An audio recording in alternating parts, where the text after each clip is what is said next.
Hey everyone, if any of you are like me, you are a little addicted to this thing called your phone. It has a lot of fun apps, and these apps sometimes are amazing because they allow us to create content and do really fun things with our photos.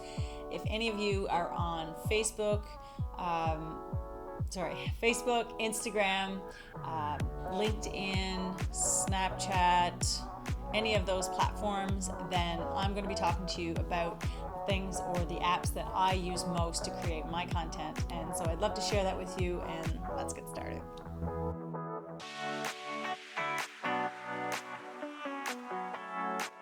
One of the things I've done to make my life easier, and I'm not always the most organized person, but I did organize putting the apps in a little folder so that all my creativity apps are in one folder. Yeah, she'd be proud of me, Fritzy.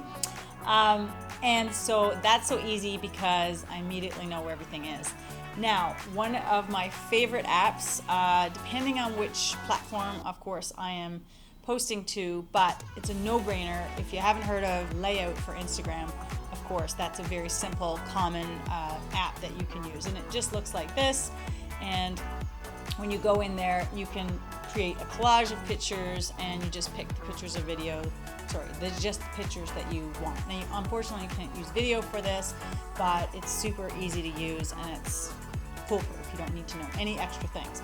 But, so I really started using that. And then I got into using a few more different types of apps to help make my stories or my main feed look a little better. And one of those was called Unfold. So if you look here, so when you open Unfold, it has a little cute little logo, and these are my projects, of course. When we get into that, we can then organize our pictures in, again, a collage, but with a nice white frame around them. There's other little upgrades you can do with it, of course, but it allows me to mix different types of fonts and different things that I can't just do in the story alone. So if I go into Instagram story, I can't really just make this type of thing. So it's really cool. And then once I do post it into the story, into the main feed of Facebook or Instagram, then I can add other tags and things. But this just gives it a really polished look. The next one I want to talk about is Snapseed. And I heard about this app through my friends at Digital Small Design. And Snapseed, when you go into it, it's really just a photo editor, but it can take the pictures that, what I love about it is if you take a picture that's in crappy lighting or just something about it just isn't quite right, but you don't get a second shot, we can really modify it. So I have a lot more control just from my phone. Of course, if you're on your computer, you can do a lot more things with photographs. But if you're just on your phone, this is what I would do. There are so many tools. There is, one that I love a lot that maybe people will maybe not always like, and I know Quincy always says that makes like everything look like cartoon, but it really makes things pop, and that's called Drama. And so I've never seen another app that does that. I love it. Grunge is another one, but that's really rare going to use that. When you go into each little tool, so for example, if you go into Drama, you have different options of how dramatic or see how that changed when I did that. So it really makes the lightest light parts of the picture really pop, and it really does, maybe it does make it a little cartoonish, but it gives it a special effect, and it makes people look a second glance, because what you want is for your social media, for people to really stay on your feed or stay on your your story just a little long enough to get the message of whatever you're adding to it, like the tags or the writing below. So if your picture has it doesn't even have to be the perfect way. Everybody knows there are a lot of filters out there, so we're going to use things. But if it grabs their attention, then it's going to be much better to help get your message across and have people find your content more interesting. There's other things, and the looks alone, if you did a series of photos and you really get all the filters and you get everything just the way you want it, and then you did a number of photographs and you want to copy that same combination of filters, you just go to the beginning and under looks, and you go to last edits, and that really saves you time and saves you the work of what you did to put into that picture. A lot of times in the past, we've only been able to do those types of things while sitting at a computer, and this app really comes through for me. The next app that I use, and I've used a lot and very comparable to it, is Picplaypost, but it's called InShot. When you go into InShot, this one's great because this allows you to edit your video and your photos. It also can put things in a collage type way. Again, Picplaypost is very much like that. I can talk about that one as well, but I think I've used InShot the most.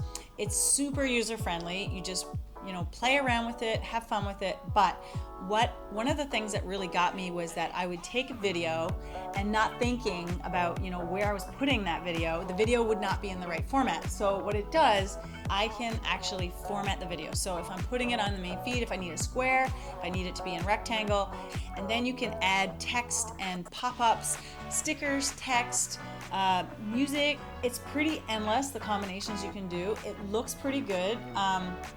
I think overusing any one particular app or overusing the same filter, the same type of technique over and over. I mean, for some people, that's the approach for their feed or their site.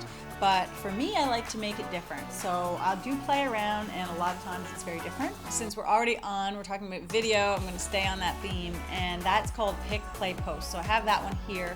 Like I said, I do find that the two apps are different, but what I like about Picplaypost is I can really put two videos side by side. So let's say you want to compare something before and after. If your business is, especially like mine, is dentistry, I like to play videos of a patient, smiling before their new smile and after their new smile. So I will do my DSD posts. Sometimes I'll actually put the patient's videos side by side.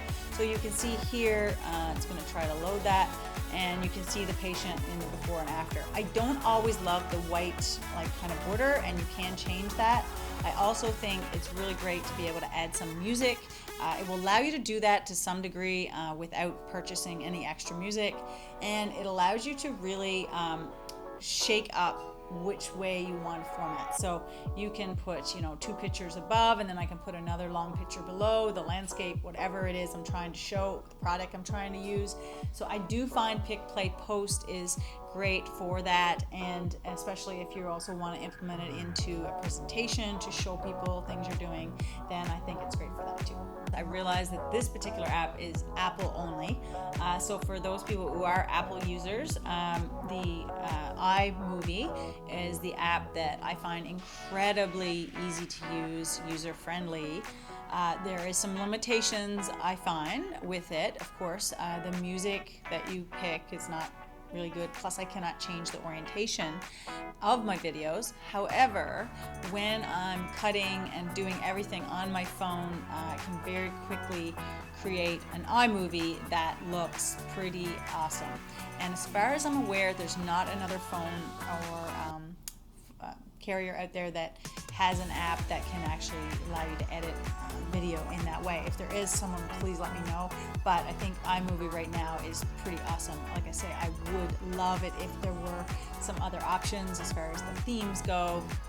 You can do a trailer, you can do a movie with it.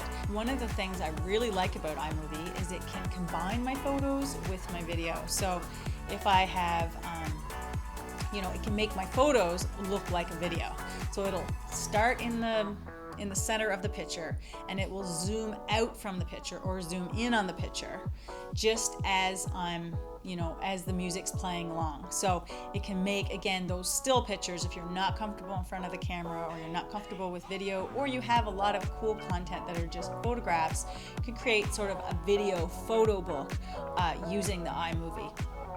And so I think that is probably one of the best things about it. The last one is Ripple, and when you open it up, of course, it goes into your photos and things like that. What I like about Ripple, so Ripple, first of all, takes photographs. It can take video, but it does mostly for me photographs, and it'll allow me to have different formats, and each picture will have the same text down the side of it. And it'll take like a whole procedure. This is a bloody procedure, don't pay attention to that. But it will take you through the story. It'll have music, it has music in the background, but you can really choose a lot of different options. So it gives you sort of like, look, these are all the looks you can do that. Just enter up the photos. There's a maximum of 10 photos that you can use to add into it. And once you have those, you can kind of move them around any way you want. One last thing I want to say about the apps, of course, is that generally they're all free. So everything you upload can be free, and depending on the type of phone that you have, there's different options to you. However, within them, I've always noticed that you can really do some cool upgrades. So sometimes I have purchased the upgrade to have like a certain font or a certain type of feature on the app. And but you know, all of this is free if you want it, and you know, social media is free. So if you have a business or you want to promote yourself in any way, you want to do personal branding, you really got to get into using these ways to capture people's attention and get them noticing your platforms, you know, when you're using social media. So I hope that was helpful. And if you have any questions, let me know. If you'd like to see more content like this, please like and subscribe, and I will see you soon.